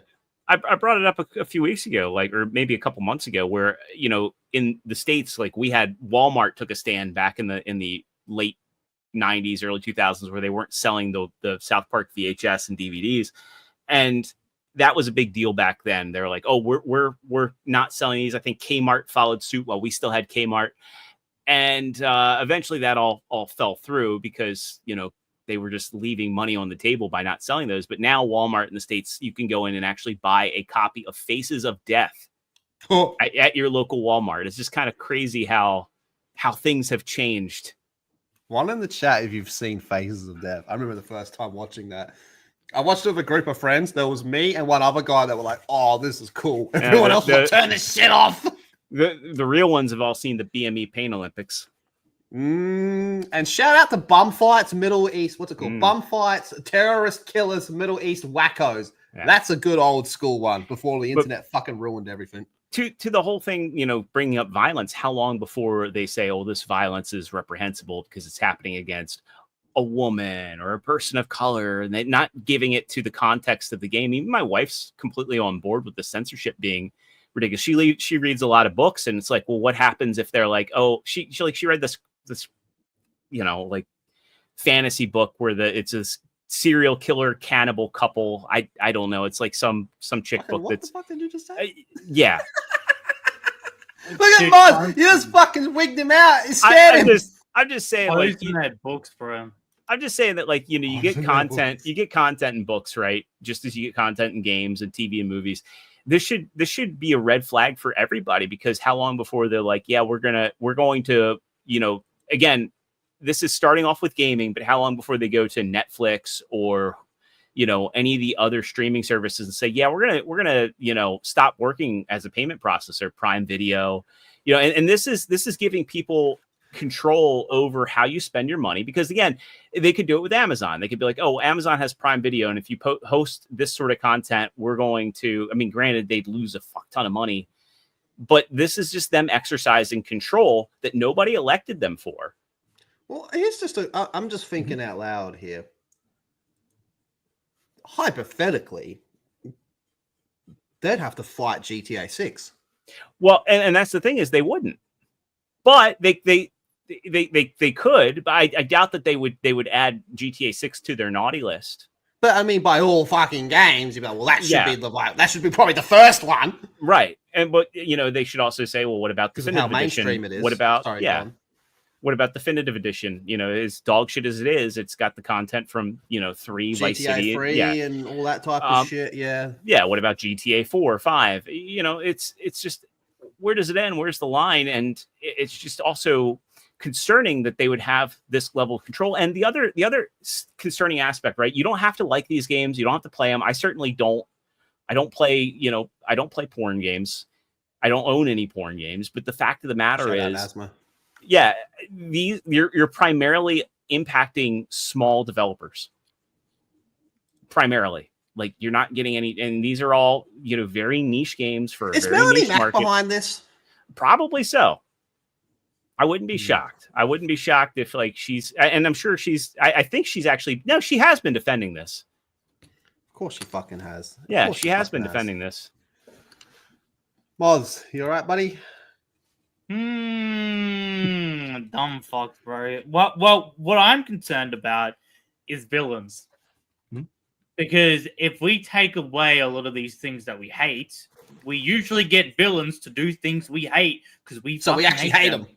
Yeah, so we actually hate them. So that's what I'm getting worried about. Because are we going to go back to boring fucking dog shit villains, right? Like, don't get me wrong, a lot of good villains without all this stuff, but that just means we can only we're fucking eliminating villains. Makarov, you know what I mean? And Menendez wouldn't be able to exist with these rules. Yeah, and it's like, I don't want to limit that writing, because villains are in my villains just become bullies. That's exactly what it would be. Yes, but you're not really a villain. You're just a bully. Yeah, and that's fucking boring, dude. No more Griffith. Boring. Griffith wouldn't exist, and he's like top 10 all fucking time villain. Dude, the shit Darth Vader does. Okay, well, he can't exist. Makima's so gone, dude. She's so gone, bro. Well, I mean, you'd have issues with Game of Thrones, you know, the books and the show in the bin. You know, in the bin. Fucking Halo wouldn't exist. The shit Halsey does, Halo couldn't exist. Yeah, I'm mainly worried about, like, limiting of stories for villains, because we don't want. Okay, yeah, of course we don't want our heroes doing all this shit, but villains, we want to hate them. That's the best thing about villains, is hating them, right? And if you can't have a goofy fucking... Okay, don't get me wrong, it can work, but if you're making all the villains like that now because you've cut away all the stuff, every villain just becomes like very goofy, bully. We've and reached a it's like- stage where too many villains, and this has been a problem for a while, are morally complex and, he's just had a bit of a bad luck, type of shit. It's like, Or they're all where's like the Joker, right? It's like, ugh, come on, lads. If we get I would real actually rather a bunch of more Joker characters than mean- this whole morally grey villain. Like, I don't know, man. I'll take give me The a fucking Killing Joke- Makarov. Give me a The Killing Joke Makarov. would You be go, what does banned. he do? He just wants to fucking nuke everything. Why? Yes, that's why. I'm personally just sick of so many villains being like, he's got a tragic backstory. You go, what's his backstory? I don't know. He likes fire. Ever since Avatar Last Airbender, everyone's been trying to make a Zuko. And it's just like, come on, lads, you can't make a Zuko. Stop it. Oh, bro, what a fucking shit be cooked, yo. All right, where we at? Yachts with a fire, Betty. Thank you very much. Looking at you, Punisher FPS on PSN. Yeah, I can't drill a fucking pedophile's eye anymore. What the fuck? Yeah. Yeah, dogs. You know, it's funny. Yeah, dogs. I'll send it to Yeah, you. I watched dogs. the small documentary from this guy, Max Garat, who did one-on-one Manhunt too. I think you'd probably really enjoy it. Yeah, I've been going down a rabbit hole of GTA fucking docos and shit. I've been watching a lot of docos, like gaming-related docos, because it's shit I'm making now. So I've been watching a fair bit, and I've been watching a lot of GTA. There's a lot of really good Pokemon docos too. So yeah, I'll watch a fucking Manhunt. That's a weird sentence to say, isn't it? I'll watch a Manhunt. Mars, it's good for you. Billie Eilish, bro. Wait, No. would. Nah. Fuck would. no. Would. No, dude. Her dumb bitch mouth. Oh, dude. Yeah, I don't give a shit. She would go to suck your dick and your dick would come out with shit on it, dude. That's how much shit she talks, dude. It's not good. Yeah, then I'll tell all my friends I butt banged her. Crimson Law with a 20. Thank you very much. That's fucking hell, man. Thank you so very much. That's really kind. I appreciate that. I'm tired of people trying to legislate a moral issue. Anime. People have the right to decide how much degen they are, as long as you're not harming other people, of course. It's a return of video games cause violence. It almost is the exact same fucking argument, isn't it, man? And like, listen, last month I was at like an anime convention, right? There's so many fucking normal people there. I'm talking like your everyday, law-abiding, normal person that's just I don't believe not that. a fucking retard, right? Yeah, this is just a normal dude. But you know what? On the weekend, he watches a bit of hentai. Who the fuck am I to judge? All right, look. I don't fucking believe you, motherfucker. Well, that's true. Like, so what? So what? Someone watches a bit of fucking hentai on the side. I don't give a fuck if you watch a bit of hentai on the side. How does that affect me? Exactly. Go for it, man. Like, as long as it's like that, like GOG said, if it's legally made and legally distributed, who gives a fuck? If Steam decides we don't want this on here, well, that's a Steam issue, and then we can talk about that. And then how long before Visa and MasterCard is going to like a grocer and saying like, oh yeah, we don't want you to, we don't want you selling cigarettes, we don't want you selling cigars, we don't want you selling soda. On the subject of that, how come they don't go after cigarettes, which is far more damaging than some fucking Guna game? Right. And that's the thing. It's just, you said it's going off of a cliff. And when you have, like, unfortunately, we're in this area. I don't know what it's like in Australia, but in the US, very few people carry cash. Like, I can't tell you the last time I like went and carried cash. It's rare for me. Yeah, but most people have like cash. I think everyone has cash on them in Australia, but when they mainly use their card. But yeah, when it comes to entertainment, right? That's where they're starting this, right? Where it comes to entertainment, when was the last time you spent cash on like a video game or a movie? Or that's true, especially with like Steam and shit. That's true. Yeah. And how long before they go after ISPs and say, hey, we don't. Well, granted, it's a little bit different with ISPs because they're more like utilities, because you're typically debiting right out of a bank account. At least here, with Verizon, it comes right out of our bank account. But it's a bad precedent, right? To say like quite a lot of women die in Expedition 33. They could deem that misogynist, and it is a AA game. Yeah. Oh, what are we doing, man? What are we fucking doing? It's bad. It's fucking bad. Hey, Albo, instead of banning social media and YouTube for Australians under 16, yeah, that's fucking retarded. What's the point? You know, it's so fucking funny. So I seen that on my computer, right? That happened. I walk out to the living room, the news is on, and he's out there addressing it. I'm like, what the fuck? Like he actually did a whole press conference for it. It's like, you don't need a motherfucking press conference to be like, yeah, kids can't do YouTube anymore, dog. Like, what the So fuck? what's the point of YouTube Kids then? And then Yeah, there was there's that no other point. one, which I think was, I might be wrong. I think it was American ID verification. That's the UK, but it is unfortunately probably going to come to the US. What are we fucking doing, man? But yeah, by all means, I can go in and buy a fucking pack of cigarettes, no fucking problem. Well, and fucking smoke that till I'm coughing up black fucking gunk. People never learn from the past, and it's very easy to get around a lot of this stuff. I mean, if you don't think that's funny you say that. Sorry to cut you off, but I know some people, like a lot of my friends have like younger brothers and shit, right? Do you know what I fucking found out, man? A lot of like Core network. Well, a lot of like kids, let's face it, right? Your 15-year-old, 16-year-old kid, they're gonna go look at porn, right? If they go to Pornhub and there's like some age verification bullshit, they're gonna go to the fucked up websites where that's my point. Because it's the same with prohibition. It doesn't stop you drinking alcohol. You just got to go to some seedy fucking place to do it. Right, exactly. The Northern Territory. You know, hang out with some fucking abos to drink goon. You're like, fuck this.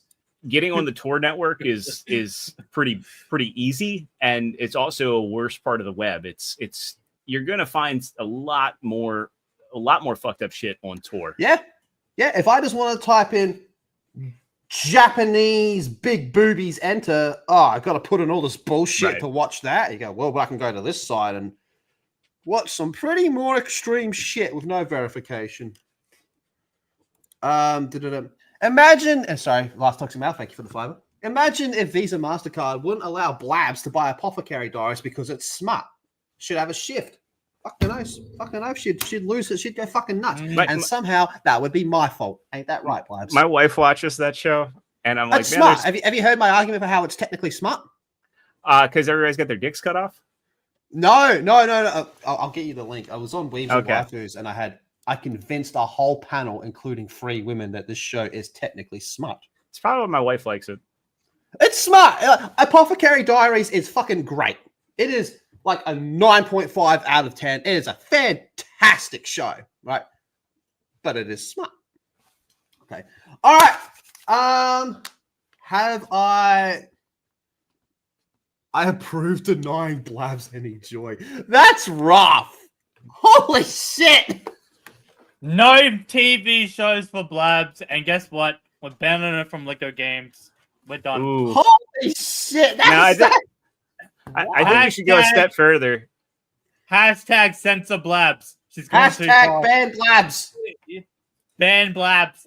Mozza should like tweet at the developer from Jurassic Evolution 3 to ban her from the servers. Hey, Extra, what do you think of dinosaurs breathing fire? Do you think there is a possibility that at least one of those fuckers breathed fire? No. Like, come on, at least one. At least one. Dude, you know how many dinosaurs we don't know actually exist that probably did it? What biological organism? I'm pretty sure there was one that could like breathe ice breath as well. Come on, fire. There's got to be one that could breathe fire. Just 65 million years ago, those fuckers were big, giant. So you'll look at a megalodon and be like, "Oh yeah, that was fucking real, right?" But you won't go, "Oh yeah, that can't breathe fire." You think we fucking landed on the moon, but you're telling me they won't breathe fire? Well, I don't think we landed on the moon, but we didn't land on the moon. I agree. We didn't land on the moon. I don't think we landed on the moon. I think it was all propaganda to fuck with the Russians. But we had dragons. We had fucking dinosaurs that could breathe fire. Come on. No. How can a being physically breathe fire? Like do you think there was at least one dinosaur that could breathe fire? Just at least one. Think about how fucking animals Listen, have changed there- in the past 40 there years, is- right? Now you had 65 million years to that fucking thing, and think about how different those motherfuckers would have been. The DNA. There's an genes, insect that can make Yeah.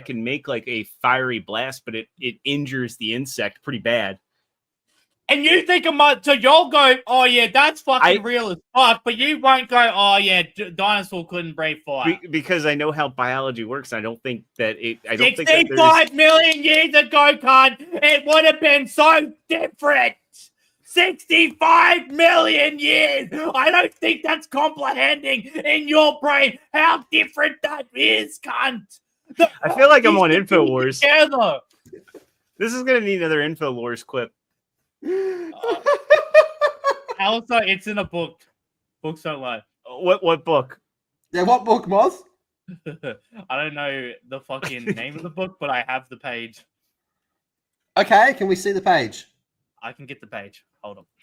All right, thank you, Moz. I swear, Moz. this is probably like a fucking Jurassic Park 3 coloring book, and he just drew fire like his like. Fucking like, have you seen this is way off topic, chat, but have you seen the dude that colored in the Shrek book to make it a scene from Slate? Yeah. Yeah. Moz, do you have a dinosaur coloring book that you've just fucking colored to be fucked up, man? I do not have the page right now, but I will get the page.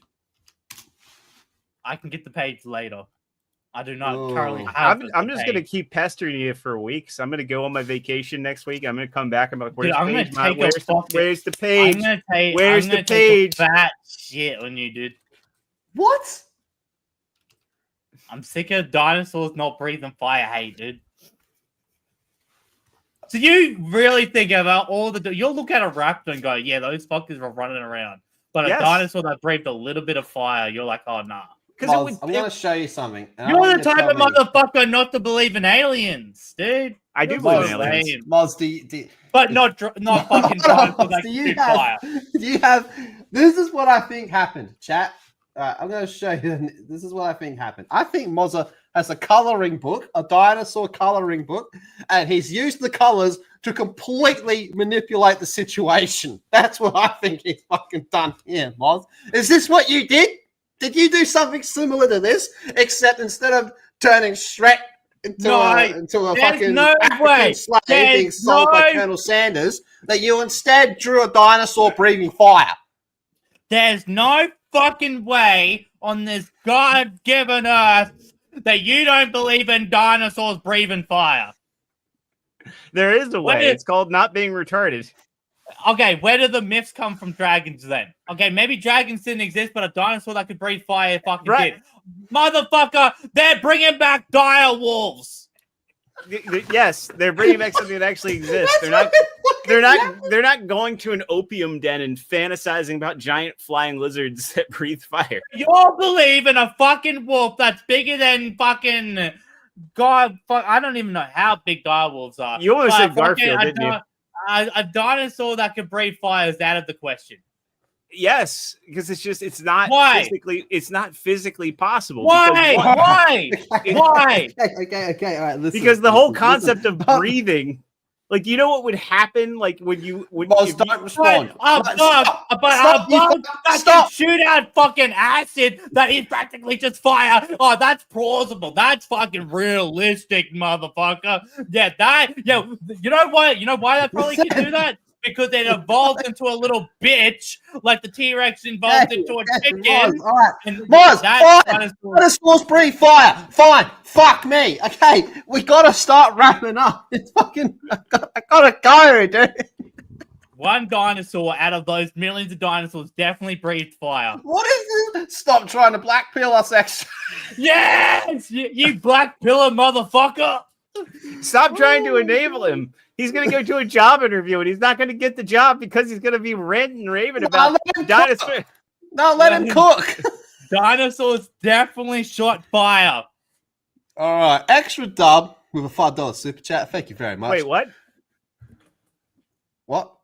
You just said that was me. Oh, did I? See, I've got fucking nuts listening to two fucking retards, and I don't know. I just associate you all with retards these days. Last toxic mail with a $5. Thank you very much. Lethal, would you bust a nut to Vex Electronica reading about the origins of pegging or the feminist guide to Pornhub in a horrible Scottish accent? I suppose we could. A horrible Scottish accent. So basically, Sean Connery comes back to tell you all about Corey Chase. What the fuck is this super chat, dude? This is more retarded than the dinosaur shit, bro. This woman had more stepchildren than. I'll tell you what, Vex Electronica, you record yourself reading pegging instructions or whatever in a Scottish accent and put it in Discord and we'll see how we go, all right? Oh, don't do that. No, but then we can use it as content to play it for an intro. Jade Shadow with a it's fucking no pegging. Jade Shadow, what's the difference between dark humans and dark chocolates? You can still buy dark chocolate. Is that why you're friends with Trey? Oh! Oh, god damn, dude! Oh, shit! Keeping it G ain't nothing. You ain't gotta like it cause the hood don't love it. Damn! Hit him with it. All right, motherfuckers. It's time to wrap this bitch up. This has been a fucking interesting stream. Thank you all so very much. And thank you for coming back to another week for Gronkin. And we've got a hell of a week coming up, boys and girls. If you have not seen it, though, already, man, we did actually put out a fucking retro and collectibles video that you should all go check that out, man. The fuck you throw me up that for? You like, listen, when it comes to who's done the most for black people, it goes Cody Rhodes, then you, all right? Yeah. So, thank you very much, Did John. we miss a cheer? Mark, do we have anything to shill now? Anything you want to promote, you sad sack of shit? Drunk Squad, we have a new video. Mozza Craft episode 2 of season 2. Yeah, make sure you check that out. It's funny as fuck. Honestly, we've already recorded episode 3. It's already in the works. Oh my gosh. And holy fuck, it gets better and better. Honestly, chat, you're gonna want to keep up with Mozza Craft. Honestly, you're missing out if you're not watching it. So if you haven't watched episode 1 of this season, definitely go do it. Trust the science. Moz on this one. Recording these has been fucking wild. Yeah. Wild, man. I found out a lot of things about Moz and Cream while recording these. John, I knew John was fucking like deranged, so I'm not surprised there. But man, there's something about Minecraft that changes these people. But yes, this will be starting a little bit later, and we are ready for a raid. But what about Moz? What about your personal shit? Tonight we're gonna be streaming some Apex Legends on my personal channel. But yeah, make sure you're subscribed over on Gronks because we are trying to get to 500. We'll be playing some Battlefield Beta. We'll be playing some fucking some mad shit. So fucking make sure you're subscribed over there. Absolute mad cunts. And yeah. Cool. What about you, Extra? Well, I got my stream on Tuesday, and it's on my YouTube channel at youtube.com/extra0. And I just do my, Transformers news. I'm still editing away at my collection tour video. I want to get that up this week because I'll be on vacation next week. So I'll be doing my normal family vacation. I will be back the following week because we're doing Saturday to Saturday.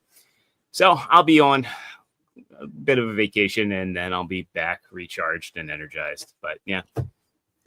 All right, motherfuckers. Have a good one. And Moz, play us out. Go on! Fuck up!